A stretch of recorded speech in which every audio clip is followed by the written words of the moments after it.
ద్వారా మీరు మాతో మాట్లాడి మమ్మల్ని బలపరిచి స్థిరపరచమని తోడుగా ఉండి నడిపించమని రాజును రక్షకుని నేసినాం నిన్ను అడిగి వేడుకుంటున్నాం తండ్రి. ఆమేన్. అందరికి వచ్చండి. అందరికీ వందనాలండి. ముందుగా ఈ అవకాశం నాకు అనుగ్రహించిన దేవాదేవునికి వందనాలు. మరొక్కసారి నాకు అవకాశం ఇచ్చిన అయ్యగారికి, అమ్మగారికి, టీచర్ గారికి నా వందనాలు. ఈరోజు వాక్య ధ్యానాంశంలోకి వెళ్దాము. అపోస్తుల కార్యములు 20వ అధ్యాయం గురించి ఈరోజు ధ్యానం చేసుకుందాము. ఈ అధ్యాయంలో చూసినట్లయితే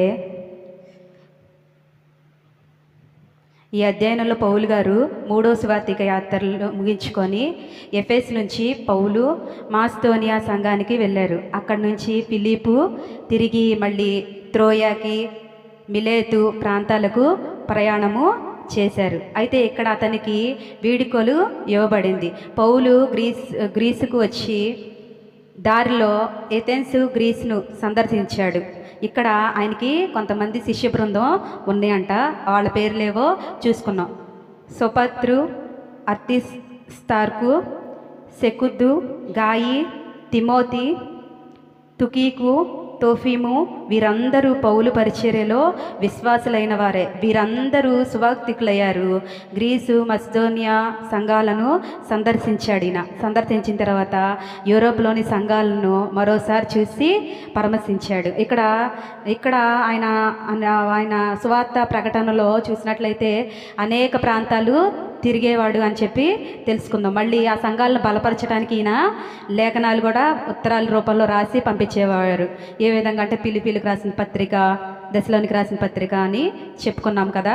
అయితే ఇలాగా ఆయన ఒక్కొక్కళ్ళని బలపరుస్తూ ఉండేవారు. అయితే ఆ మీదగా వెళుతున్నప్పుడు ఎలా ఉన్నాయి సంఘాలు అని చెప్పేసి అని ఇక్కడ మాసిదోనియా సంఘాలను ఈయన సందర్శించి పరిశోధించి ఒకసారి చూసిన వ్యక్తిగా కనపడుతున్నారు. అయితే ఇంకా చూసినట్లయితే ఈయన అట్లాగా మాసిదోనియా నుంచి ఎక్కడికి వచ్చారంటే త్రోయా అనే ప్రాంతానికి వచ్చారు. ఇప్పుడు చదవబడిన బైబిల్ పాఠంలోనికి వెళ్దాము. ఇక్కడ చూసినట్లయితే 5వ వచనంలో చూసినట్లయితే వీరు ముందుగా వెళ్ళి త్రోయాలో మా కొరకు కనిపెట్టుకొని యుండిరి. పులియని రొట్టెల దినములైన తరువాత మేము ఓడ ఎక్కి ఫిలిప్పు విడిచి 5 దినములలో త్రోయాకు వచ్చి అచ్చట వారి ఎదుట 7 దినములు గడిపితిమి. ఇక్కడ త్రోయాలో ఎన్ని దినములు ఉన్నారు? 7 దినములు ఉండడం జరిగింది. 7 దినములు ఉన్నప్పుడు బలంగా పగలు రాత్రిన సువార్తను ప్రకటిస్తున్న సందర్భంలో ఇక్కడ ఒక వ్యక్తి మనకి ప్రత్యేకంగా కనిపిస్తున్నారు. ఇక్కడ ఎవరంటే ఐతుకు. ఇక్కడ ఐతుకు గారి గురించి మనం చూసినట్లయితే ఐతుకు అనే వ్యక్తిని చూసినట్లయితే ఈయన కిటికీ దగ్గర ఆయన ప్రసంగం చేస్తున్నప్పుడు, ఎవరైతే పౌలు గారు ప్రసంగం చేస్తున్నారో ఆ ప్రసంగం చేస్తున్నప్పుడు ఈ ఐతు గారు ఏం చేసేవాళ్ళు, కిటికీ దగ్గర కూర్చొని వెంటనే 3వ అంతస్తు భవనంలో నుంచి ఆయన కింద పడిపోయి చనిపోయే పరిస్థితిలో ఉండడం అనేది జరిగింది. అయితే అందరూ అనుకున్నారు ఈయన ప్రాణం విడిచేశాడు అని. కానీ అక్కడ పౌలు గారు వెళ్ళి ఒక అద్భుత కార్యం చేసి ప్రార్థన చేసి ఐతు గారిని బ్రతికించడం అనేది జరిగింది. ఇక్కడ ఐతు గారి విషయంలో చూసినట్లయితే మనం కూడా చాలామంది సువార్తికులు సువార్త బోధిస్తున్న సందర్భంలో నిద్రపోతుల్లాగా ఉంటాం. సోమరపోతులు నిద్రపోతులు అంటారు కదా, నిద్రపోతుల్లాగా ఉంటాం. ఎంత చక్కగా ఉంటుందో, జాలపడినట్టే ఉంటుంది. అలాగా ఉంటారు. అలా ఉండకూడదు అనేది ఇక్కడ ఈయన గురించి మనం నేర్చుకోవాల్సింది. అలా ఉండటం వల్ల ఏమైంది? మరణానికి గురయ్యారు. మన జీవితాల్లో కూడా చాలా విలువైన దేవుని యొక్క రాజ్యాన్ని మనం కోల్పోయేవారుగా ఉంటాము. కొద్ది క్షణములైనా కొద్ది నిమిషాలైనా మన దేవుని యొక్క మందిరంలోనికి వచ్చినప్పుడు ఏకాగ్రతతో శ్రద్ధతో దేవుని వాక్యాన్ని వినాలి. ఎవరు చెప్పినప్పటికీ సేవకులు చెప్పే ప్రతి ఒక్క విషయాన్ని మన కోసమే చెప్తున్నారు అని విని మనం గ్రహించేవారిగా ఉండాలి. కానీ నిర్లక్ష్య భావంతో ఉండకూడదు.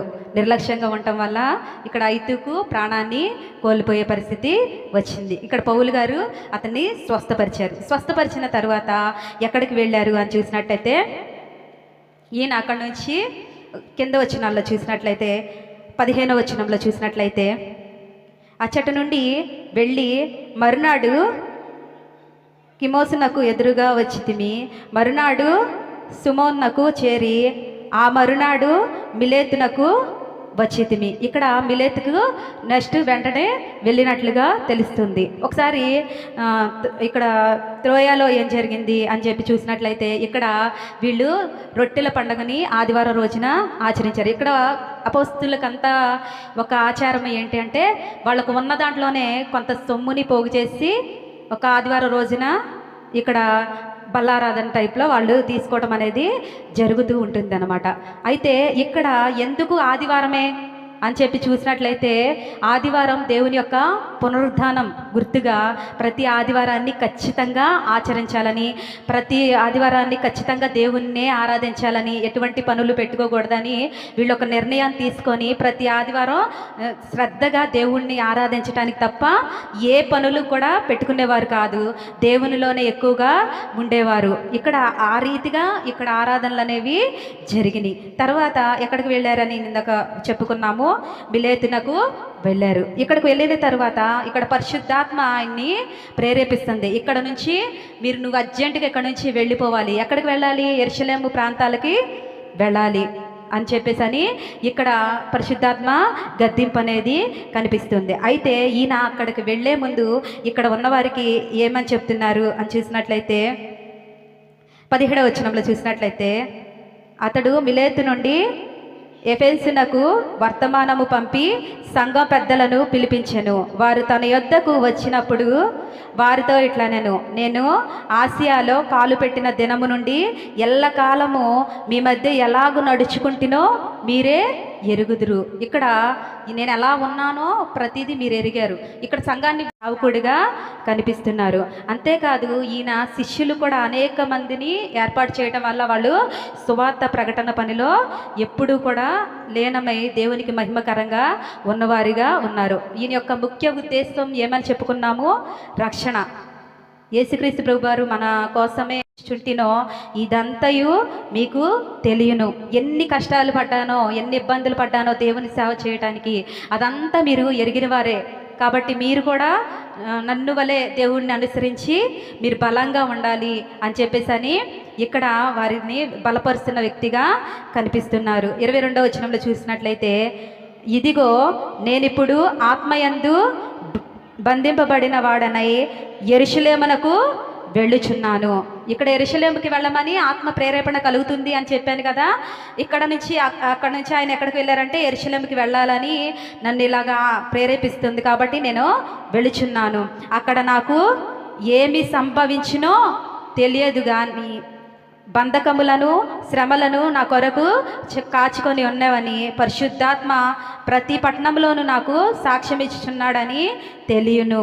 అయితే దేవుని కృప సువార్తను గురించి సాక్ష్యమిచ్చుట యందు నా పరుగు నేను ప్రభువైన యేసు వలన పొందిన పరిచర్యను తుదముట్టింపు వలనని నా ప్రాణమును నాకెంత మాత్రమును ప్రియమైనదిగా ఎంచుకొనట్లేదు. ఇక్కడ ఒక తీర్మానం చేసుకున్నాడని చెప్పుకున్నాం మనం. ఏమని? ఈయన మరణించినా సరే దేవుని సేవను విడిచిపెట్టకూడదు అనే ఒక తీర్మానాన్ని చేసుకున్నారు. గట్టిగా దేవుని సువార్తను ప్రకటించాలనే పట్టుకున్నారు. ఇక్కడ పరిశుద్ధాత్మ ప్రేరేపిస్తుంది యెరూషలేముకి వెళ్ళమని. అక్కడ నాకేం సంభవిస్తుందో తెలియదు. ఇప్పటి వరకు కూడా ఇలా ఉన్నాను అంటే దేవుని కృపే. ఎందుకంటే మరణం నుంచి కాపాడాడు. తర్వాత ఏమవుతుందో కూడా నాకు తెలియదు. ఎన్నో శ్రమలు పడ్డాను, అవన్నీ మీకు తెలుసు. కాబట్టి మీరు ఏం చేయాలి అని అంటే నేను చెప్పింది ప్రతి ఒక్కటి గుర్తుపెట్టుకొని మీరు దేవునిలో ఎదగాలి అన్న రీతిలో ఈయన ఇక్కడ వాళ్ళని బలపరుస్తున్న వ్యక్తిగా కనిపిస్తున్నారు. 27వ వచనాలు చూసినట్లయితే, దేవుని సంకల్పం అంతయు మీకు తెలుపకుండా నేనేమియూ దాచుకొనలేదు. అసలు దేవుని యొక్క ఉద్దేశం ఏంటి, ఆయన ప్రణాళిక ఏంటి, మనం ఎందుకు మానవులుగా సృష్టించాడు మనల్ని, ఆయనను స్తుతించడానికే కదా. ప్రతిదీ కూడా దేవుని గురించి మీకు నాకు తెలిసినంతను బోధించి చెప్పాను.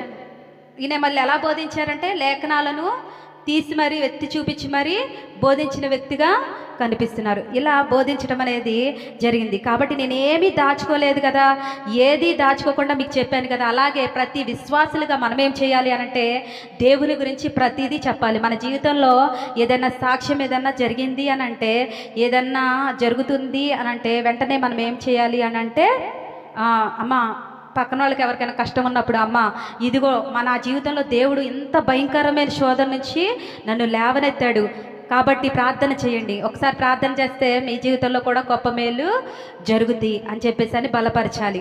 శ్రమ రాదు దేవునిలోకి వచ్చిన తర్వాత అని నేను చెప్పట్లేదు, కానీ దాన్ని ఎదుర్కొనే శక్తిని దేవుడు మనకి అనుగ్రహిస్తాడు. లోకంకి మానక బుద్ధి చెప్పి తినని మీరు జ్ఞాపకము చేసుకొని మెలకుగా ఉండుడి. 3 సంవత్సరాలు ఏదేదైతే బోధ చేశానో, ఏ విధంగా అయితే ఎలా అయితే ఉంచబడిందో అదంతా కూడా ఏ బోధ అయితే చేశానో అది మీరు జ్ఞాపకం చేసుకోండి.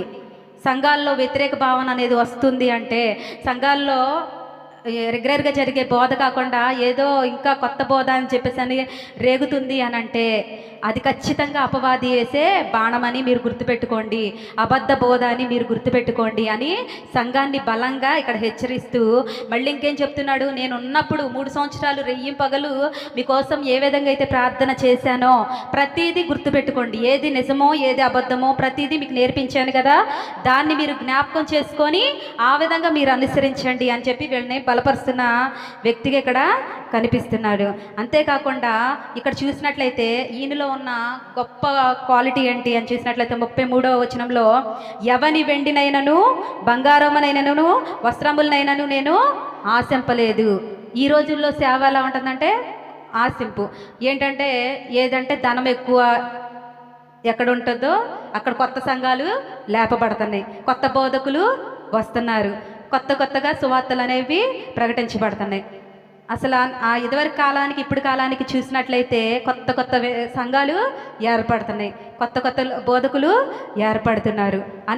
అన్ని చోట్లకు వెళ్ళే వాళ్ళే అక్కడికి వెళ్తున్నారు. సూచక క్రియలు అన్ని చోట్లకు వెళ్ళే వాళ్ళే వెళ్ళి ఒక సంఘం అనేది లేకుండా అన్ని సంఘాల వైపు తిరుగుతున్న వారుగా ఉన్నారు. అలా ఉండకూడదు. కానీ నేనైతే ఏది ఆశించకుండా నాకు తెలిసిన దేవుని యొక్క జ్ఞానాన్ని మీకు బోధించానయ్యా, అదే మీరు అనుసరించండి, అలాగే మీరు అనేక మందిని కూడా బలపరచండి అని చెప్పి చెప్పడం జరిగింది. ఇంకా పౌలు గారిలో ఉన్న మంచి విషయము ఏంటంటే, ఈయన ఎక్కడికి వెళ్ళినా ఏదో ఒక చేతి పనిని చేసుకుంటూనే ఉండేవారు. ఇక్కడ ఈయన గురించి ఒకసారి చూద్దాము. 18వ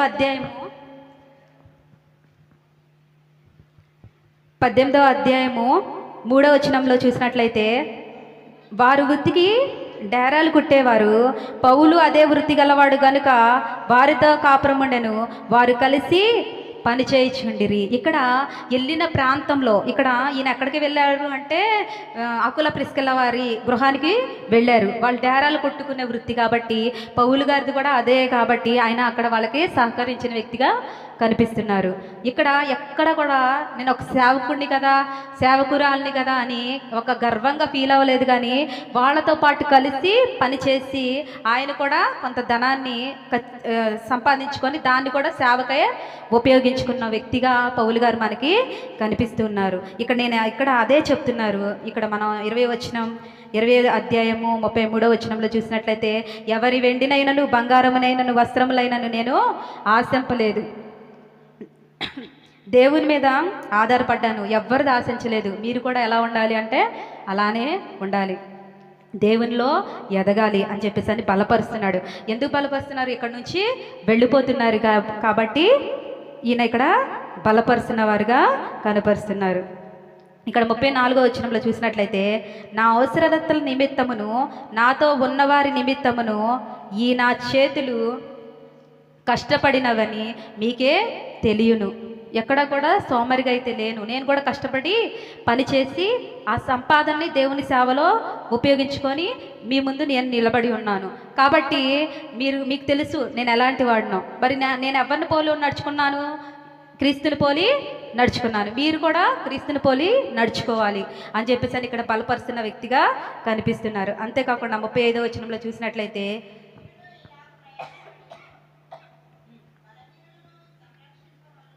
మీరును ఇలాగున ప్రయాసపడి బలహీనులను సంరక్షింపవలననియు పుచ్చుకొనుట కంటే ఇచ్చుట దండితనియు